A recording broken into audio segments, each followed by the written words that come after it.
Il y a des secrets qui pèsent plus lourd que les grilles de fer forgées qui entourent une maison légendaire, des secrets qui s'accrochent au mur comme la poussière sur les trophées dorés, et qui attendent des décennies avant de trouver la lumière. Pendant plus de 40 années entières, Nancy Rook a porté l'un de ses secrets au plus profond de son cœur, enfermé derrière les grilles emblématiques de Graceland, cette demeure mythique qui a vu naître, vivre et mourir le roi du rock'n'roll en personne.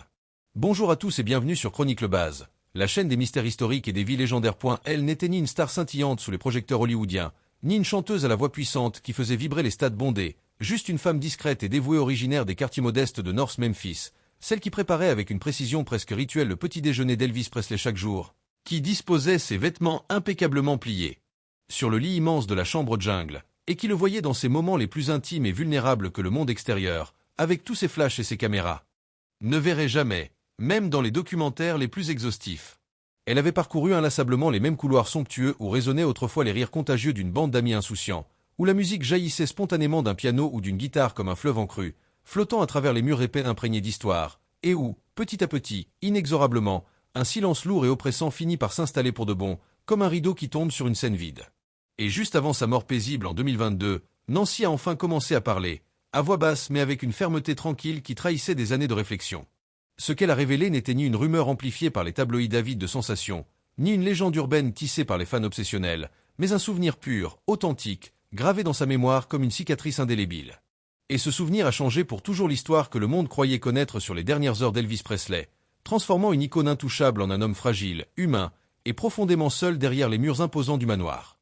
Avant que les cordons de velours rouge ne séparent les touristes curieux des reliques sacrées exposées comme dans un musée vivant, avant que les visites guidées minutieusement chronométrées ne fassent revivre le passé à des millions de pèlerins venus du monde entier, et avant que les boutiques de souvenirs ne débordent de t-shirts à l'effigie du King, de mugs en forme de guitare électrique et de posters dédicacés, Graceland n'était qu'une maison vivante, bruyante, imprévisible et pleine de chaos organisé, un foyer où la vie battait son plein à toute heure du jour et de la nuit.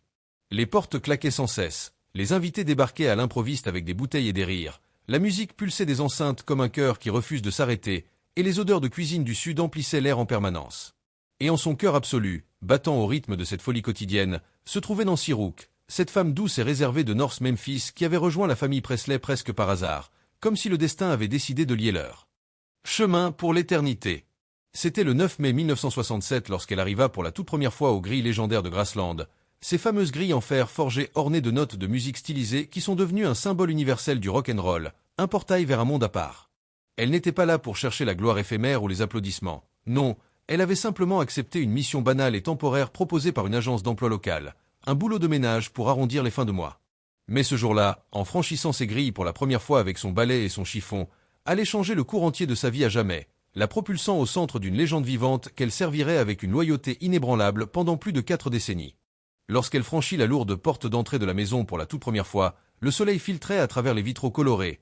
Elvis dormait profondément à l'étage supérieur, épuisé par une nuit de répétitions intenses ou de sorties nocturnes avec sa bande. Elle rencontra immédiatement sa grand-mère Minnie Mae Hodge, une femme âgée mais pleine de vigueur et de caractère qui veillait sur la maisonnée comme une matriarche protectrice, sa tante Delta Mae Biggs qui gérait les affaires quotidiennes avec une efficacité remarquable, et la gouvernante en chef qui lui fit visiter les lieux avec une autorité bienveillante mais ferme. « Commencez où vous voulez », lui dit-elle d'une voix encourageante et décontractée, comme si la maison immense était un terrain de jeu à explorer librement, avec ses pièces thématiques, ses tapis persans et ses meubles luxueux. Alors, Nancy s'exécuta sans un mot superflu, dépoussiérant les pièces une à une avec un soin méticuleux, mettant la table pour le repas du soir qui serait servi bien plus tard, aidant à préparer le petit déjeuner copieux qui attendrait Elvis à son réveil vers le milieu de l'après-midi. Elle ignorait complètement qu'avant la fin de cette même journée ordinaire, Vernon Presley, le père d'Elvis, un homme pragmatique, protecteur et toujours aux aguets pour le bien de son fils, lui demanderait de rester à plein temps, impressionné par son efficacité discrète et son attitude irréprochable. Son calme olympien face au chaos ambiant, sa fiabilité à toute épreuve même dans les moments de folie, et son respect silencieux pour la vie privée de la famille lui valurent rapidement la confiance totale d'un foyer où le désordre était la norme quotidienne, où les nuits blanches et les invités surprises régnaient en maîtres absolus. Ce qui n'avait été au départ qu'un service temporaire et anonyme, un simple boulot pour payer les factures, devint un chapitre à vie, un engagement profond et indéfectible dans l'histoire du rock'n'roll, une place privilégiée aux côtés du King lui-même qui changerait sa vision du monde pour toujours. Son rôle à Graceland alla bien au-delà de celui d'une simple domestique interchangeable ou d'une employée de maison qu'on oublie vite. Nancy devint rapidement la cuisinière personnelle d'Elvis, celle qui préparait les repas qui rythmaient sa routine si particulière et si unique, une horloge biologique complètement inversée par des années de tournée mondiale, de spectacles nocturnes et de vie sous les projecteurs. Il vivait selon sa propre horloge interne décalée, se réveillant souvent tard dans l'après-midi, vers 16 ou 17 heures quand le soleil commençait à décliner, prenant son petit déjeuner copieux et réconfortant à ce moment-là comme si c'était le matin, et dînant près de minuit ou même plus tard, après être rentré d'une séance de cinéma privé dans sa salle dédiée ou d'un cours de raquette endiablé avec ses amis sur le cours privé. Elle lui préparait exactement ce qu'il aimait le plus au monde, ces plats simples mais savoureux qui le ramenaient à ses racines. Modeste du sud profond, des œufs brouillés généreusement garnis d'oignons caramélisés et de fromage fondu qui coulait encore chaud, des biscuits épais et moelleux sortis tout droit du four avec leur croûte dorée, du bacon croustillant frit à la perfection jusqu'à ce qu'il n'y ait plus une seule goutte de graisse visible, craquant sous la dent, et bien sur ses douceurs préférées qui faisaient sa renommée mondiale. Ces sandwichs iconiques au beurre de cacahuètes crémeux et à la banane mûre. Écrasés en purée, frits à la poêle dans du beurre jusqu'à ce qu'ils soient dorés, fondants et irrésistibles, des tartes au citron glacées rafraîchissantes avec leur meringue légère, et du pain de maïs chaud et crumbly qui lui rappelait les saveurs authentiques de son enfance à Tupelo, Mississippi. Il n'était pas toujours facile à satisfaire. Oh non, Elvis avait ses exigences précises, ses caprices de star gâtés par la gloire, et il ne tolérerait aucun compromis sur ses plaisirs culinaires. Si Nancy essayait d'alléger un peu son assiette pour sa santé, en réduisant la quantité de beurre ou en ajoutant des légumes verts pour équilibrer, il le remarquait immédiatement sur la caméra de surveillance installée dans la cuisine pour des raisons de sécurité, et l'appelait par l'interphone avec sa voix grave et charmeuse pour lui dire gentiment mais fermement de remettre la nourriture exactement à sa place, sans discussion. Il voulait ce qu'il voulait, un point c'est tout, et personne n'osait le contredire sur ces petites choses qui le rendaient heureux. Pourtant, malgré sa célébrité planétaire qui le plaçait au-dessus de tout, malgré ses excentricités légendaires qui faisaient les choux gras des magazines, il restait toujours courtois et poli jusqu'au bout des ongles, un gentleman sudiste dans l'âme. Les mots s'il vous plaît et merci ne quittaient jamais son vocabulaire riche et chaleureux, même dans les moments de fatigue extrême ou de pression intense. Nancy dira plus tard dans ses mémoires, avec une émotion palpable qui transparaissait dans chaque phrase. Il avait reçu une bonne éducation solide de sa maman Gladys, qui lui avait inculqué le respect pour autrui dès le plus jeune âge. Il traitait les gens avec une gentillesse sincère et naturelle, peu importe la pression énorme qu'il subissait de tous les côtés, des fans hystériques aux managers exigeants en passant par les médias impitoyables qui le traquaient sans relâche. Le rythme de Graceland ne ressemblait à aucun autre foyer ordinaire sur cette planète, c'était un monde à part avec ses propres règles. Le jour et la nuit s'y confondaient en un tourbillon perpétuel, avec des lumières allumées à toute heure, des activités qui ne s'arrêtaient jamais vraiment, et un va-et-vient constant qui transformait la maison en une ruche bourdonnante d'énergie. Les fans les plus dévoués et passionnés campaient devant les grilles jour et nuit, sous le soleil brûlant ou la pluie torrentielle, espérant apercevoir leur idole ne serait-ce qu'une seconde, criant son nom à tue-tête quand une Cadillac passait le portail.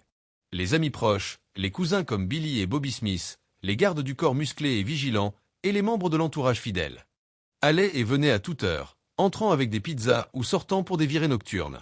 Mais à travers tout ce chaos organisé, cette folie quotidienne qui aurait rendu fou n'importe qui d'autre, Nancy gardait un calme imperturbable, une sérénité qui était sa signature, son super pouvoir dans cette tempête permanente.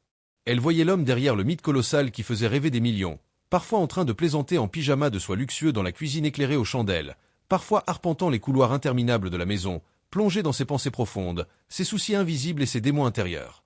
Il chantait souvent du gospel pur et émouvant dans la cuisine, sa voix puissante remplissant l'espace comme une cathédrale, invitant sa grand-mère Minimae et Nancy elle-même à fredonner doucement avec lui, formant un petit chœur improvisé autour de la table en bois massif, des moments de pure connexion spirituelle. Pour Nancy, ces instants précieux et rares révélaient qui était vraiment Elvis au plus profond de son âme tourmentée. Non pas le roi du rock and roll invincible.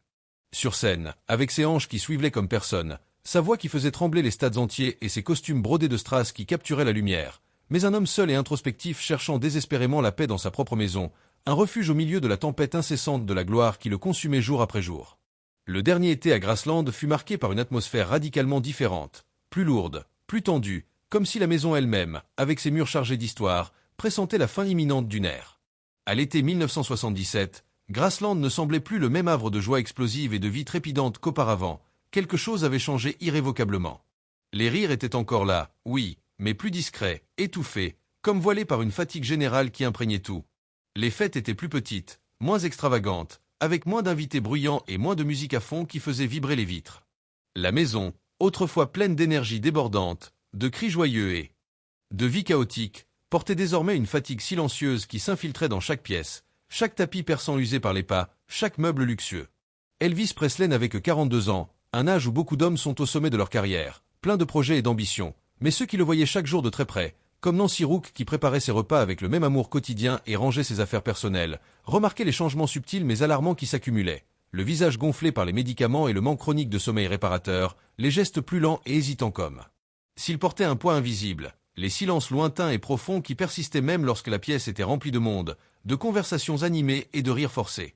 Nancy essayait de garder les choses aussi normales que possible, par loyauté indéfectible et par habitude ancrée depuis 10 ans. Elle cuisinait ses plats préférés avec la même passion, s'adaptait à ses horaires imprévisibles qui changeaient du jour au lendemain sans avertissement, et gardait la cuisine impeccable, étincelante, prête pour le moment où il surgirait soudainement à 2 heures du matin, les yeux rougis, en demandant à manger avec son sourire charmeur qui désarmait tout le monde. Mais cet été-là, en particulier, son appétit allait et venait sans aucune logique apparente, comme un feu qui vacille au vent, imprévisible et inquiétant. Certaines nuits, il exigeait un repas complet et copieux, royal, un pain de viande juteux et savoureux, une purée de pommes de terre crémeuse onctueuse, du pain de maïs frais et chaud sorti du four. D'autres fois, il ne demandait que du jus d'orange fraîchement pressé ou simplement de l'eau glacée en grande quantité, comme s'il luttait contre une soif insatiable. Elle voyait bien, de ses yeux attentifs, que son corps était fatigué jusqu'à l'os, usé par des années de tournées incessantes à travers le pays et le monde, de spectacles. Épuisant sous les lumières aveuglantes, mais sa volonté, elle, demeurait intacte, farouche, comme un roc au milieu de la tempête. Il avait des concerts prévus à travers les États-Unis, un programme déjà établi avec des dates sold out dans des arénas immenses, et un sens du devoir profond envers les fans qu'il avait aimés sincèrement depuis qu'il était un jeune garçon timide et pauvre avec une guitare bon marché sur Beale Street à Memphis, rêvant de gloire. Derrière cette routine apparente de star en activité, pourtant, quelque chose de plus sombre et insidieux grandissait lentement, comme une ombre qui s'allonge au crépuscule et enveloppe tout. L'entourage d'Elvis, ses fidèles qui l'accompagnaient partout, murmuraient à voix basse et inquiète à propos de sa dépendance croissante aux médicaments prescrits sur ordonnance, ces petites pilules blanches qui étaient censées l'aider à tenir le coup mais qui finissaient par le consumer de l'intérieur. Des pilules pour dormir profondément après les shows adrénalinés, d'autres pour se réveiller énergique le matin malgré les nuits blanches accumulées, d'autres encore pour soulager la douleur chronique dans le dos, les articulations et les nerfs, séquelles de ses performances physiques intenses. Pour Nancy, qui observait tout cela de très près sans jamais juger ou intervenir, cela ressemblait moins à un excès délibéré et irresponsable qu'à un cri de détresse muet, un appel à l'aide désespéré que personne dans son cercle proche ne semblait entendre vraiment ou vouloir affronter. Il était fatigué, dira-t-elle plus tard avec une tristesse infinie dans la voix, mais pas de la vie en soi, pas de la musique ou des fans. Fatigué de souffrir constamment, de porter le poids écrasant du monde sur ses épaules larges, fatigué de cette existence qui le dévorait. Il était entouré de monde en permanence, une cour royale de fidèles, d'amis, de cousins et de gardes du corps, mais de plus en plus seul au fond de son âme, isolé dans sa bulle dorée, incapable de partager sa vulnérabilité. Il faisait confiance à très peu de gens véritablement, de tout son cœur, et encore moins pouvaient lui dire non sans risquer de froisser l'ego fragile du King ou de perdre leur place privilégiée. Puis vint la publication d'un livre qui le frappa plus fort qu'un coup de pointe en pleine poitrine, plus dur qu'on ne le pensait initialement pour un homme déjà ébranlé par la vie. Le livre s'intitulait Elvis, What Happened? Et était écrit par 3 de ses anciens gardes du corps les plus proches et de longue date, Red West, Sonny West et Dave Ebley, des hommes qui avaient partagé sa vie quotidienne pendant des années, protégé ses secrets et vécu ses excès. Il dressait un portrait douloureux, cru et sans filtre de ses luttes personnelles les plus intimes, de son tempérament parfois explosif et imprévisible, et surtout de sa dépendance aux drogues prescrites qui s'aggravait de mois en mois, menaçant de tout engloutir. Lorsqu'il parut en juillet 1977, à peine quelques semaines avant sa mort tragique et inattendue, Elvis fut bouleversé jusqu'au plus profond de son être, dévasté par cette trahison qu'il percevait comme une attaque personnelle. Il était inquiet au-delà des mots, se souvient Nancy dans son livre Inside Graceland, avec une précision. Elle y préservait une facette d'Elvis que peu avaient connue intimement et de près, l'homme qui riait à gorge déployée autour d'une tarte à la noix de coco chaude et fumante, qui la remerciait sincèrement pour chaque repas préparé avec soin et amour, qui chantait des hymnes gospel émouvants et puissants lorsque la nuit devenait trop silencieuse et oppressante, cherchant du réconfort dans la foi. Par ces petits détails quotidiens, anodins mais si révélateurs, que seule elle pouvait raconter avec une précision touchante, elle rendit à Elvis son humanité perdue dans le mythe amplifié, le rendant relatable. Mais sa confession finale, ses mots libérateurs, changea tout radicalement pour les fans. Elle fit passer l'histoire du mythe inaccessible et idéalisé à l'homme vulnérable, fragile et relatable qui luttait. Soudain, les fans recommencèrent à examiner les derniers jours d'Elvis sous un nouveau jour éclairé, non plus comme la lente chute inévitable d'une idole déchue par ses démons intérieurs, mais comme la lutte acharnée et silencieuse d'un être humain qui voulait vivre autrement, plus paisiblement, plus authentiquement, et qui n'en eut peut-être jamais l'occasion véritable à cause du système entourant qui l'étouffait. Il s'est éteint doucement, avait dit Nancy avec une simplicité dévastatrice, et cette phrase résonne encore aujourd'hui dans les cœurs. Elle ne parlait pas seulement de la mort physique brutale, mais de la fragilité extrême de la vie humaine, de la facilité avec laquelle elle peut nous glisser entre les doigts quand plus personne ne regarde vraiment, ne prête attention aux signaux, ne tend la main. Au sein du domaine Presley officiel et de la fondation qui gère Graceland, aucun commentaire public ne fut fait sur les révélations tardives de Nancy, par respect pour sa mémoire ou par prudence légale. Graceland poursuivit ses visites guidées quotidiennes avec le même enthousiasme, ses boutiques remplies de merchandising coloré, sa bande-son minutieusement réglée avec les hits éternels d'Elvis en boucle pour immerger les visiteurs. Mais derrière les cordons de velours qui protègent les pièces sacrées, ceux qui avaient travaillé avec elle pendant des années, les employés vétérans, chuchotaient entre eux que ses paroles avaient touché un point sensible et vrai, une corde émotionnelle. Car elle n'avait accusé personne nommément, elle n'avait pointé du doigt. Elle avait pardonné à sa manière douce, en racontant la vérité sans haine ou vengeance. À sa manière unique et humble, Nancy défendait non seulement Elvis et sa mémoire, mais aussi tous ceux qui l'avaient aimé profondément sans réussir à le sauver des abysses, ceux qui portaient leur propre culpabilité. Même dans ses dernières interviews rares et discrètes, son ton resta doux, mesuré, sans amertume. « Je n'ai jamais voulu blesser qui que ce soit ou causer du tort », dit-elle avec humilité lors d'une confidence. « Je pense juste que les gens devraient savoir qu'il essayait encore de toutes ses forces, qu'il n'avait pas baissé les bras complètement. » Cette simplicité pure et authentique était l'essence même de sa personnalité forgée par les années de service. Elle avait vécu dans un monde de gloire éclatante, de tumultes constants et de pression incessante, mais était restée ancrée dans la décence ordinaire, la bonté et l'humilité. Elle travailla pour la famille Presley pendant 26 ans au total, bien après la mort tragique d'Elvis, prenant soin de sa grand-mère Minnie Mae et de sa tante Delta jusqu'à leur dernier souffle avec la même tendresse, cuisinant les mêmes plats réconfortants du Sud, nettoyant avec diligence, maintenant la maison en vie comme un sanctuaire jusqu'à ce qu'elle devienne un musée vivant pour le public. Lorsqu'on lui demanda un jour, lors d'une rare interview, pourquoi elle était restée si longtemps fidèle au poste malgré tout, elle répondit doucement avec un sourire nostalgique. Parce que c'était encore chez moi, ma famille élargie, mon foyer. Pour ceux qui croient aux fantômes, aux esprits et aux présences persistantes qui refusent de partir, Graceland abrite peut-être plus que des souvenirs figés dans le temps et des objets. Nancy elle-même affirmait sentir sa présence.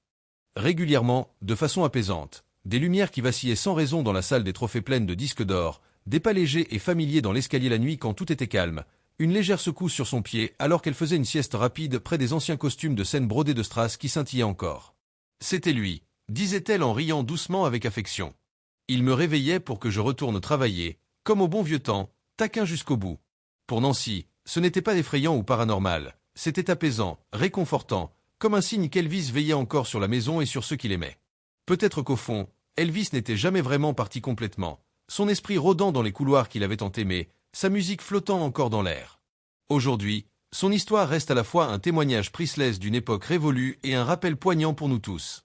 Derrière chaque légende mondiale qui fascine des millions, il y a quelqu'un comme Nancy qui a porté la vérité en silence sans attendre de récompense, de médailles ou de reconnaissance publique. Nancy Rook n'était ni chanteuse à la voix puissante qui fait vibrer les foules, ni actrice sous les projecteurs d'Hollywood, ni célébrité en soi avec des contrats. Elle était un témoin irremplaçable, une femme ordinaire qui cuisinait avec amour et passion, nettoyait avec diligence et précision, et aimait son travail au point de le protéger toute sa vie comme un trésor sacré et personnel. Et lorsqu'elle parla enfin, après des décennies de silence loyal, elle n'apporta pas le scandale bruyant ou la division, elle apporta la paix, une closure émotionnelle pour elle et pour les fans. Pendant des décennies, Nancy Rook garda le silence par loyauté inébranlable envers l'homme et la famille. Mais avant de quitter ce monde, elle choisit la sincérité plutôt que la peur ou le regret accumulé. Ces mots n'accusèrent personne. Ils guérissaient les plaies ouvertes, ils humanisaient. Pensez-vous qu'Elvis Presley était vraiment prêt à recommencer une nouvelle chapitre dans ses derniers jours fatidiques, à tourner la page, ou que le destin fut simplement trop cruel pour le lui permettre, lui volant sa seconde chance au dernier moment? Partagez vos réflexions les plus profondes, vos théories et vos émotions ci-dessous dans les commentaires. Débattez avec passion mais respect. Et n'oubliez pas de vous abonner à Chronique Le Baz pour découvrir d'autres histoires vraies, captivantes et immersives derrière les légendes de la musique, du cinéma, de la célébrité et de l'histoire. Des récits qui changent votre vision du monde et vous font réfléchir longtemps après.